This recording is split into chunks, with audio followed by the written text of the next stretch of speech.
Hi everyone, welcome to our channel. నేను మీ అంకే సరిత. ఈరోజు మనతో పాటు ద ట్రూత్ వివేక్ అమృత్ వ్యవస్థాపకులు, అలాగే స్పిరిచువల్ మోటివేషనల్ స్పీచర్ వివేకానందర్ గారు మనతో పాటు ఉన్నారు. ఆయనతో మాట్లాడతాం. నమస్తే సార్. సార్ గురువు గారు, మాకు కర్మ సిద్ధాంతం గురించి ఎంత బాగా వివరించారంటే, ఎస్, కర్మ సిద్ధాంతం మనకి పిచ్చిగా బిలీవ్ చేసే వాళ్ళకి లేదు అనే డైలామాలో ఉన్న వాళ్ళకి ఒక క్లియర్ ఎక్స్పీరియన్స్ చేశారు. లైక్ నేను కూడా చాలా నమ్మేదాన్ని. నా వాట్సాప్ స్టేటస్ లో కానీ ప్రతిరోజు అదే ఉండేది, కర్మసేస్ అని. ఈ రోజు నుంచి నా ఒపీనియన్ కూడా నేను చాలా మార్చుకుంటాను, బాగా తెలుసుకున్నాను కూడా. లైక్ ఉంది అని నమ్మిన వాళ్ళకే ఇంత జరిగింది, ఇంత జరిగింది చెప్పారు. లేదు అసలు కర్మ లేదు అన్న వాళ్ళకి ఇంకా మీరు మనం ఊహకి వదిలేసుకోవచ్చు. నెక్స్ట్ ఏం అవ్వబోతాయో, ఇప్పుడే ఎన్ని చంపుకున్నాము, ఎన్ని చూస్తున్నాము. ఉంది అని నమ్మిన వాళ్ళకి ఇన్ని జరుగుతున్నాయి. లేదు అసలు కర్మే లేదు అంటే ఇంక రాబోయే రోజుల్లో మనిషినే చంపుకుంటాడు, మనిషిని తినేస్తాడు. ఇంకా వాడు విచ్చలవిడి, ఇంకా గవర్నమెంట్ లా ఇవంతా కూడా ఏమి ఇంకా ఆపలేదు వాళ్ళని. కొద్దిగా గొప్ప భయపడుతున్నారు. అమ్మో ఇప్పుడు చేస్తే కర్మ అడ్డుకుంటుందిరా అనేసి భయపడుతున్నారు. ఇప్పుడు అది లేదని మీరు మంచి స్టేట్మెంట్ ఇచ్చారు. ఇంకా చెలరేగిపోయే వాళ్ళు ఇంకెలా చెలరేగిపోతారో అది మనం ఊహకే అందుకుంటాం. సో దాని గురించి మీరేమంటారు? అంటే మీరు అడిగిన ప్రశ్న ఏంటంటే, సరే కర్మ సిద్ధాంతం ఉందా లేదా అన్న అంశం పక్కన పెడదాం. సో అన్ని మతాల వాళ్ళు, హిందూస్ నమ్ముతున్నది అంటే ప్రతి మతంలో ఎన్నో వైరూప్యాలు ఉన్నాయి. హిందూయిజంలో, ఇస్లాం మతంలో, క్రిస్టియన్ మతం, ఈ మూడు మతాల్లో ఎన్నో వైరూప్యాలు ఉన్నప్పటికీ మూడు మతాల్లో ఉన్న సారూప్యం ఏంటంటే ముగ్గురు మతస్థులు కర్మ సిద్ధాంతం ఉందని, భగవంతుడు పాపానికి శిక్షలు విధిస్తాడని మూడు మతస్థులు నమ్ముతున్నారు కదా. అందరూ కర్మ సిద్ధాంతాన్ని నమ్ముతుంటేనే పరిస్థితి ఇలా ఉంది. మరి ఇప్పుడు మీరు వచ్చేసి కర్మ సిద్ధాంతం లేదంటే విచ్చలవిడితనం పెరిగిపోతుందేమో, మనిషినే చంపు తినేస్తాడేమో అన్నది మీ ప్రశ్న, అంతేనా? నా సూటి సమాధానం. బంగారు తల్లి, ఇప్పుడు మీరు నమ్ముతున్నారు కర్మ సిద్ధాంతం ఉందని. మీ మదర్ని మీ మదర్ అంటే నా ఫాదరు, నా ఫాదర్, నా మదరు, మా ఫోర్ ఫాదర్స్ అందరూ నమ్ముతూనే వచ్చారు కర్మ సిద్ధాంతాన్ని. సమాజం అందరూ నమ్ముతానే ఉన్నారు కదా. ఇప్పుడు మీ అమ్మగారిని పిలిచి అడిగా అనుకో, అమ్మ మీ చిన్నప్పుడు, మీ మదర్ని పిలిచి స్టూడియోకి పిలిచి, అమ్మ మీ చిన్నప్పుడు ఇంత దుర్మార్గాలు ఉన్నాయా లేదా అని అడిగా అనుకో, తక్కన ఆవిడ సమాధానం ఏమవుతుంది? ఏమన్నమ్మా మా చిన్నప్పుడు ఇన్ని దరిద్రాలు, నిస్సందేహంగా ఇన్ని దుర్మార్గాలు లేవు. మీ మదర్ అమ్మమ్మని పిలిచి అడిగా అనుకోండి, అస్సలు లేదంటారు. అసలు మాకు ఇలాంటివి తెలీదు, ఇన్ని దుర్మార్గాల, ఎందుకంటే నా చిన్నప్పటికీ ఇన్ని దుర్మార్గాలు లేవు. 20 సంవత్సరాల్లో రెట్టింపు అయిపోయింది. మళ్ళీ అందరూ కర్మ సిద్ధాంతాన్ని నమ్ముతున్నారు కదా. సో ఖచ్చితంగా ఈ ఉదాహరణ ద్వారా మనకు తెలుస్తుంది ఏంటంటే, కొన్ని వేల సంవత్సరాల నుండి అందరూ కర్మ సిద్ధాంతాన్ని నమ్ముతూనే వచ్చారు. ఈ కర్మ సిద్ధాంతం వలన మానవుడు మారకపోగా, దుర్మార్గాలు తగ్గకపోగా, రోజు రోజుకి రెట్టింపు ఉత్సాహంతో ఈ దుర్మార్గాలు పెరుగుతున్నాయి. ఈ ప్రశ్నను ఒప్పుకుంటారా?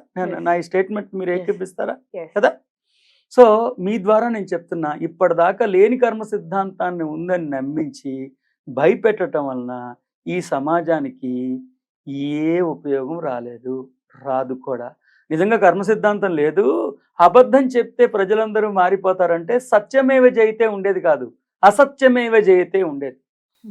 కాబట్టి స్వామి వివేకానంద, ఆది గురువు అయిన శంకరాచార్యుల వారు, గీతాచార్యులైన శ్రీకృష్ణుడు, అనేక మంది మహనీయులు ఈ కర్మ సిద్ధాంతం అనే రాద్ధాంతంలోంచి మనందరినీ తప్పించడానికే తప్పించారు.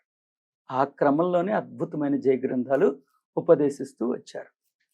కాబట్టి కర్మ సిద్ధాంతం నమ్మటం వలన మంచోడు అయినోడు ఎవడు, మంచోడు ఎవడు. ఉదాహరణకి మీకు ఇంకా వివాహం కావాల్సి ఉంటుంది కదా.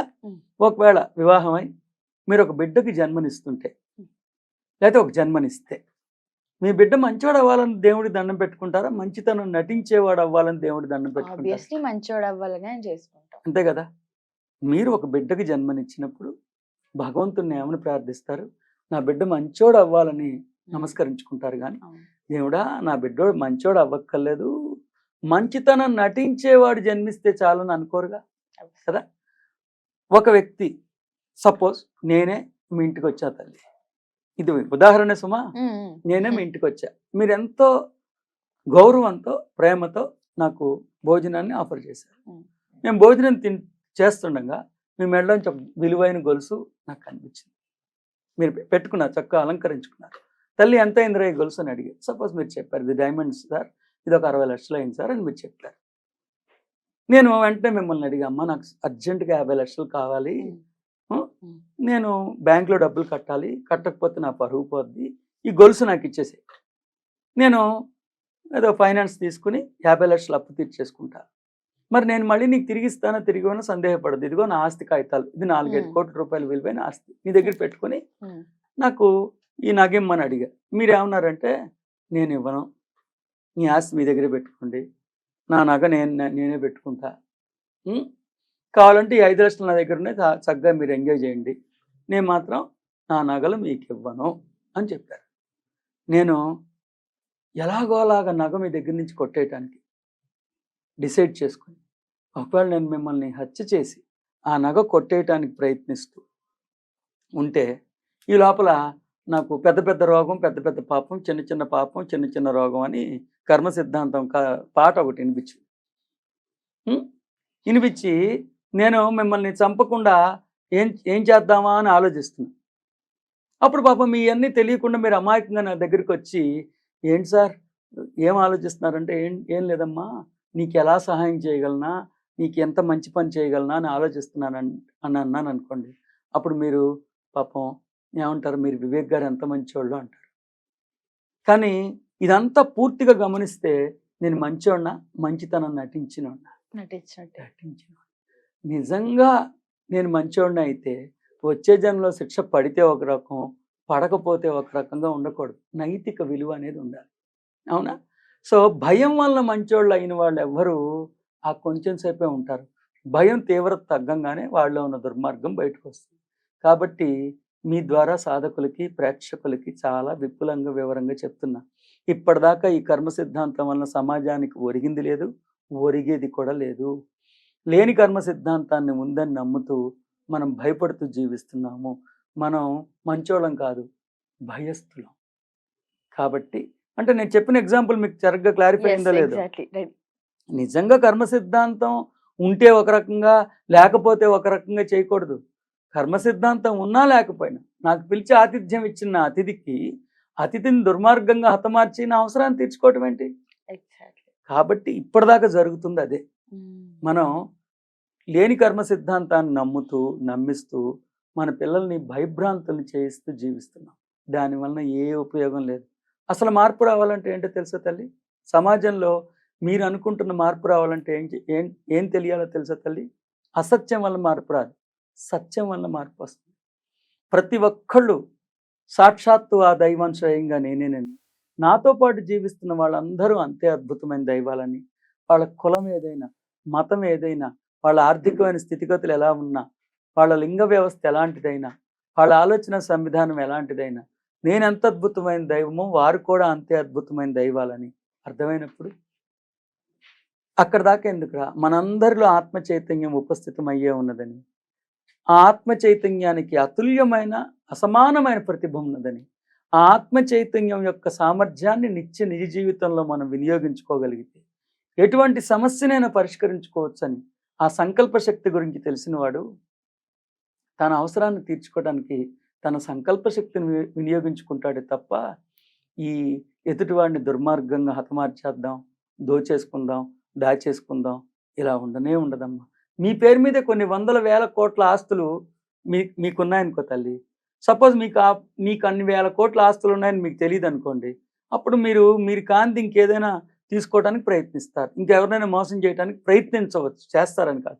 అసలు మీ పేరు మీదే కొన్ని వందల వేల కోట్ల ఆస్తులు ఉంటే ఈ జన్మంతా మీరు కష్టపడి ఖర్చు పెట్టిన ఆ డబ్బు తరగనంత ఆస్తి మీకుంటే మీది కానిది ఇంకోళ్ళ దగ్గర నుంచి ఎందుకు దోచేస్తారు తల్లి? అలా ప్రతి ఒక్కళ్ళలో హృదయాంతరంగంలో ఆత్మ చైతన్యంగా పిలువబడుతున్న మహాశివుడు ఉన్నాడు. మహాశివుడిగా పిలువబడుతున్న ఆత్మ చైతన్యం ఉన్నది. ఈ ఆత్మ చైతన్యం యొక్క శక్తిని నిజ జీవితంలో మనం వినియోగించుకోవటాన్నే థాట్ పవర్ అంటారు, సంకల్ప శక్తి అంటారు. ఆ థాట్ పవర్ని, ఆ సంకల్ప శక్తిని వినియోగించుకోగలిగితే ఈ జన్మలో ఎటువంటి కష్టాలైనా ఎటువంటి ఎదురీతలైనా మనం ఎదిరించగలం, గెలవగలం. కాబట్టి సత్యం తెలుసుకుంటే మనిషిలో మార్పు వస్తుంది, కానీ లేనా ఇన్ని జన్మలుగా ఏ ఉపయోగం రాలేదు, ఇక ముందు కూడా ఏ ఉపయోగం రాదు రాదు రాదు అని మీ ద్వారా సాధకులకి స్పష్టంగా తెలియజేస్తున్నాను. థ్యాంక్ యూ అండి. జయోస్తు.